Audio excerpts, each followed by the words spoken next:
Trump didn't just threaten Canada today, he gave Mark Carney a deadline. And when a sitting American president draws a line in the sand against the country that shares the longest undefended border in human history, you are no longer watching politics. You are watching the opening scene of something this generation has never seen before. Stop what you are doing, because what happened in the last hour is not a tweet. It is not a press conference gaffe. It is not a negotiating bluff dressed up in presidential language. What Donald Trump said today about Canada, about Mark Carney, about the sovereign nation that sits on America's northern border, the nation that has stood beside the United States in every war, every crisis, every moment of civilizational reckoning for the last 2 centuries, is something that political historians will be writing about for decades.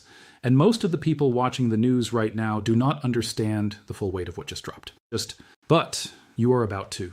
If you have ever wondered what it looks like when a superpower turns on its closest friend, you are watching it in real time. If you have ever wondered what it feels like when the rules that governed an entire continent for over 200 years get shredded in a single afternoon, today is the day you find out the world you woke up in this morning is gone, and the one replacing it is colder, more dangerous, and more unpredictable than anything North America has faced since the Cuban Missile Crisis pointed Soviet warheads 90 miles off the Florida coast. Here is what you need to understand before we go any further. The relationship between the United States and Canada is not just a diplomatic relationship. It is not just a trade relationship. It is the most deeply integrated bilateral partnership in the history of the modern world. 2 countries, 1 economy, 1 defense perimeter, 1 shared electrical grid in places, 1 shared water system, 1 border so open, so trusted, so historically peaceful that it earned the title of the longest undefended border on Earth. 5,525 miles of land where 2 nations decided generations ago that they did not need guns pointed at each other to feel safe. That decision was not just a policy, it was a philosophy. It was a declaration to the rest of the world that 2 democracies, 2 free peoples, could share a continent without domination, without coercion, without one telling the other to obey. Donald Trump just torched that philosophy today, and he did it publicly, and he did it with a smile. To understand what just happened, you have to understand the world that existed before today.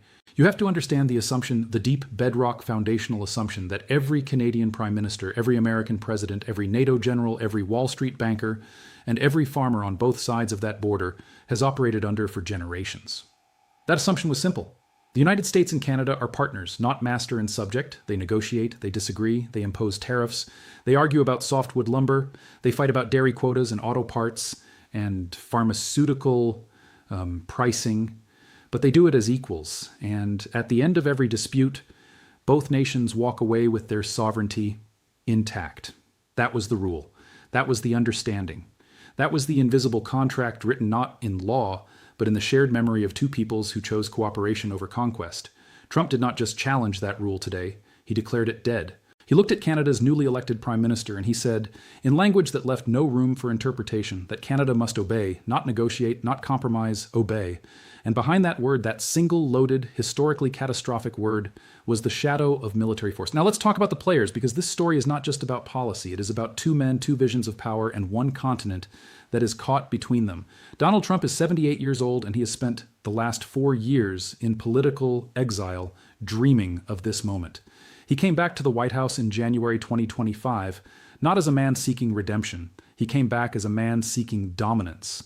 The first Trump term, for all its chaos, still operated within certain guardrails. Advisors who pushed back institutions that resisted, norms that bent but did not fully break. This second term is different. The guardrails are gone. The advisors who remain are loyalists, not skeptics. The institutions have been weakened by 4 years of assault and 1 landslide election result that Trump has interpreted not as a political victory, but as a personal mandate from God and the American people to do whatever he believes is necessary. Trump in 2025 is not the Trump of 2017. He is more confident, more isolated, more ideologically pure, and more dangerous to the international order than at any previous moment in his political life. And what does Trump believe? He believes with the absolute conviction of a man who has never been successfully held accountable for anything, that America has been ripped off by China, by Europe, by Mexico, and yes, by Canada. He believes that the trade relationships, the alliances, the international agreements that defined the post-World War II order were made by weak American leaders who sacrificed American workers on the altar of global cooperation. He believes that the only language the world respects is strength. And he has decided that Canada, quiet, polite, hockey-playing, peacekeeping Canada, is going to be the country that proves his point. Now meet the man on the other side of this confrontation, Mark Carney. If Donald Trump is a political creature born from the rage of the American heartland, Mark Carney is something almost entirely opposite. Carney is a technocrat of the highest order, a man who ran the Bank of Canada during the 2008 financial crisis, then ran the Bank of England through Brexit, one of the most economically turbulent events in modern British history. He is calm where Trump is volcanic. He is precise where Trump is scattered. He is deeply, almost surgically rational in a moment that demands a rational mind. Carney became the leader of the Liberal Party of Canada in early 2025, replacing Justin Trudeau after Trudeau's political collapse. And he won the subsequent federal election on a platform that was, in large part, built around standing up to Donald Trump. The Canadian people did not elect Mark Carney despite his promise to resist American pressure. They elected him because of it. So you have a president who demands obedience, and you have a prime minister whose entire electoral mandate is built on refusing to give it. This was always going to explode. The only question was when and how loudly. Here is what happened today, step by step, piece by piece, the way it actually unfolded. Trump had been escalating his rhetoric about Canada for weeks. Since returning to office, he had reimposed and expanded tariffs on Canadian goods, steel, aluminum, auto parts, lumber, agricultural products, at levels that economists described as punishing and that Canadian industry described as existential. He had revived his suggestion, which he first floated casually and then began repeating with increasing seriousness, that Canada should become the 51st state of the United States. Most analysts initially dismissed this as Trumpian bluster, the kind of provocative hypothetical he floats to dominate a news cycle and watch the world react. But something shifted in the last several weeks. The tone changed, the framing changed. Trump stopped presenting the 51st state idea as a joke or a thought experiment. He started presenting it as an inevitability, as something that would be better for everyone if Canada simply accepted it. And then today, the language escalated to a place it has never gone before. Trump, in remarks that sent shockwaves through Ottawa, through NATO headquarters in Brussels, through every allied capital in the Western world, directly threatened Canada with consequences that went beyond economic pressure. He told Mark Carney publicly that the Canadian Prime Minister needed to understand who he was dealing with. He referenced American military and economic power in the same breath that he referenced Canada's future. He made clear, and these are not paraphrased, these are the reported characterizations coming out of multiple news organizations covering the remarks, that the United States had options beyond tariffs if Canada continued to resist American demands. He said Carney need to obey. That word obey did not appear in a background briefing. It did not appear in a leaked memo. It appeared in Trump's public remarks directed at the head of government of a sovereign allied nation. Let that land for a moment. The President of the United States told the Prime Minister of Canada to obey him, not to cooperate, not to come to the table, not to reconsider his position, to obey. Carney's response was immediate, and it was not soft. The Canadian Prime Minister, who spent years navigating the most powerful financial institutions in the Western world, who has sat across tables from central bankers, heads of state, and crisis negotiators on multiple continents, did not flinch. He said Canada is not for sale. He said Canada will not be bullied. He said the Canadian people chose sovereignty, and sovereignty is what their government will protect. And then, in a line that will define his political career for as long as it lasts, he said that Canada has friends all over the world, and it will not be without options. That last sentence is more important than it sounds, because Mark Carney is not a man who uses words carelessly. When a former central banker, a man who spent his career speaking in measured, precise, globally consequential language, tells you that his country will not be without options, he is not speaking rhetorically. He is sending a signal to Beijing, to Brussels, to New Delhi, to every capital on earth that has been watching the United States dismantle its own alliances and wondering who will fill the vacuum. Now follow the money, because this is where the story stops being about two men and starts being about you. Canada is the single largest export market for the United States. Not Mexico, not China, not the entire European Union. Canada. In 2024, bilateral trade between the two countries exceeded $700 billion. Nearly 2 million American jobs depend directly on trade with Canada. The energy sector alone, Canadian oil flowing through pipelines into American refineries, powering American cars, heating American homes, is so deeply integrated that economists have described the North American energy relationship as a single system with an international border drawn through the middle. If that relationship fractures, if Canada begins rerouting its energy exports, if it begins redirecting its trade toward Europe and Asia and China, if it begins building the kind of parallel economic architecture that a nation builds when it has decided its southern neighbor cannot be trusted, the costs to ordinary Americans will not be abstract. They will show up in gas prices. They will show up in grocery bills. They will show up in manufacturing layoffs in Michigan and Ohio and Pennsylvania, in the very states that gave Trump his second term on the promise that he would make their economic lives better. The people who will pay for this confrontation are not the people in the room where it is happening. They're the people watching this video right now. They are the auto worker in Windsor, Ontario, and the auto worker in Detroit, Michigan, who both depend on the same integrated supply chain that Trump is now threatening to shatter. They are the farmers on both sides of the border who sell to each other, buy from each other, and have built entire business models on the assumption of frictionless trade. When a president plays chicken with $700 billion in trade, ordinary people do not get to sit in the passenger seat. They get to stand on the road and watch the cars coming. But here's where the story gets darker, because there is a deeper truth underneath all of this that the headlines are not capturing. What Trump is doing to Canada is not really about Canada. Canada is the test case. Canada is the proof of concept. Canada is the country Trump chose to demonstrate to the entire world that the United States under his leadership will use its power, economic, political, military, and implication, if not in fact, to bring its neighbors and its allies into line. If he can make Canada obey, the message to every other nation on earth is deafening. If Canada, wealthy, democratic, English-speaking, deeply American-integrated Canada, can be brought to its knees and told to comply or face consequences, then what chance does anyone else have? What chance does a small Southeast Asian nation have? What chance does a Central American country have? What chance does a NATO ally in Eastern Europe have if the United States decides that alliance commitments are now conditional on ideological and economic compliance? This is the doctrine of dominance replacing the doctrine of partnership.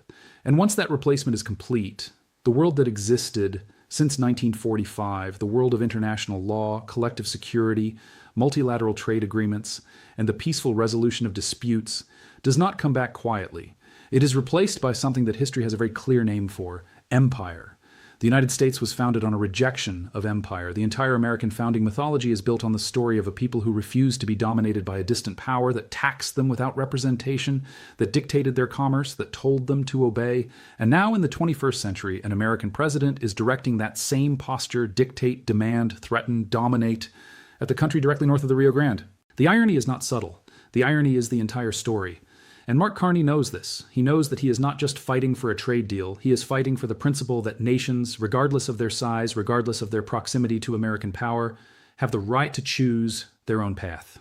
He is fighting for the idea that alliance means partnership, not subordination. And he is fighting that fight at a moment when the world is watching, when China is watching, when Europe is watching, when every country that has ever wondered whether the United States is still the leader of the free world or something else entirely is watching very carefully to see what happens next. So what happens next? Let's be honest about the scenarios, because there are several of them, and none of them are comfortable. In the best case scenario, this is maximum pressure diplomacy, and it works. Or more accurately, it works on Trump's terms. Carney, facing an economy under strain from the tariffs, facing a Canadian business community screaming for relief, facing polling numbers that begin to slip as Canadian households feel the squeeze, eventually returns to the negotiating table and agrees to terms that give Trump enough of a political win to declare victory. The tariffs ease, trade resumes at something approaching normality. The 51st state rhetoric fades back into background noise. Both men claim they won, and the world sighs with nervous relief, while quietly noting that the rules of engagement between nations have permanently shifted. This is the best case, and even in the best case, something irreplaceable has been lost. In the more likely scenario, neither man blinks quickly. Carney's mandate was built on resistance. His voters did not send him to Ottawa to capitulate to a man who told their country to obey. Trump's political brand is built on winning, and any deal that looks like he backed down is a deal he will not make. So the standoff continues. The tariffs stay. Canada retaliates with its own measures targeting American goods in states that voted for Trump, a strategy Canadian officials have explicitly discussed, targeting bourbon from Kentucky, orange juice from Florida, agricultural products from the Midwest. The economic pain on both sides of the border grows, and Canada begins quietly but decisively to do what Carney signaled when he said, "Canada will not be without options." It begins diversifying. It deepens trade talks with the European Union. It accelerates conversations with India. It does the thing that Trump fears most, but keeps forcing with every ultimatum. It starts building an economic architecture that does not depend on American cooperation. In the worst-case scenario, and it is important to say clearly that this is not a certainty, but it is a possibility that serious analysts are no longer dismissing, the rhetoric about military force stops being rhetoric. Trump has surrounded himself with advisors and cabinet members who share his view that American power should be exercised without apology and without the restraints of international convention. The suggestion that the United States might use military or quasi-military pressure to bring Canada into compliance is not coming from nowhere. It is coming from a White House that has already shown it is willing to say things that previous administrations considered unsayable. And once you say unsayable things long enough without consequence, they stop being unsayable. They start being policy. A military conflict between the United States and Canada would not just be a catastrophe for both nations. It would be the end of the Western alliance as it has existed since World War II. NATO does not survive the United States attacking a NATO member. The dollar's status as the world's reserve currency does not survive the kind of global realignment that would follow. American power, which is built not just on military force, but on the consent and cooperation of dozens of allied nations, does not survive the demonstration that it will be turned against its own friends. The worst case is not just bad for Canada. The worst case is the end of the American century. You need to sit with that. Not in panic, not in despair, but with the full weight of seriousness that this moment demands. Because here is the thing about moments like this one. They feel sudden. They feel like they came from nowhere, but they never do. This moment was built piece by piece over years of eroding norms, of accepting behavior that would have disqualified any previous political figure, of treating the institutions and alliances and agreements that keep the peace as optional, as negotiable, as inconveniences rather than necessities. Every time someone said Trump does not mean it, every time someone said he is just negotiating, every time someone normalized the abnormal and called it strategy, this moment grew a little closer. And now it is here. And the question is not whether you saw it coming. The question is what you do now that it has arrived. Canada did not ask for this fight. Canada woke up on the morning of the American election and watched its most important partner, its closest neighbor, its largest customer, its oldest ally, choose a man who had already spent 4 years treating Canadian sovereignty as an inconvenience. And then Canada held its own election and chose a man who looked at that reality and said, we will not bend, we will not break, we will not obey. Whether that choice leads to a better outcome or a worse one depends entirely on what happens in the next 30 days. In the halls of power in Ottawa and Washington, in the offices of the companies that move billions of dollars across that border every single week, in the quiet conversations between foreign ministers and trade representatives and military officials who are all right now working through contingency plans they hoped they would never need. The longest undefended border in the world is still undefended tonight. The guns are still not pointed. The soldiers are still not massed. But something that was invisible and assumed and taken entirely for granted, the good faith between two nations that chose partnership over power, has been cracked. And cracked things, as any engineer will tell you, do not heal on their own. They either get repaired with care and intention, or they fracture completely under the next application of pressure.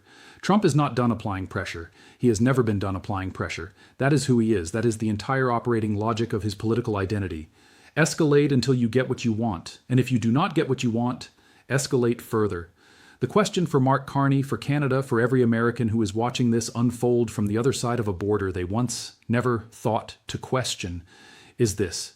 At what point does pressure become rupture? At what point does the threat become the action? At what point does the world that everyone assumed would always be there, stable, cooperative, governed by something resembling shared rules, admit that it is gone? That point may be closer than anyone is comfortable saying out loud. And the fact that it is not being said loud enough in enough living rooms and enough town halls and enough comment sections and enough conversations between people who care about the direction of this country, that silence is part of the problem. Because history does not announce itself. It does not send a warning.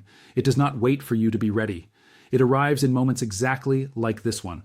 A threat issued, a line crossed, a word spoken that cannot be taken back. And it demands that ordinary people decide whether they are paying attention or not. You are paying attention. That is why you are here. That is why you are still watching. So here is what I need you to do. I need you to ask yourself one question, and I need you to think about it seriously enough to put your answer in the comments below. Because this conversation needs to happen, and it needs to happen now. If the United States under Donald Trump is willing to threaten Canada, Canada of all countries, with the language of force and the demand of obedience, then what does that tell us about what America is becoming? And more importantly, what do we do?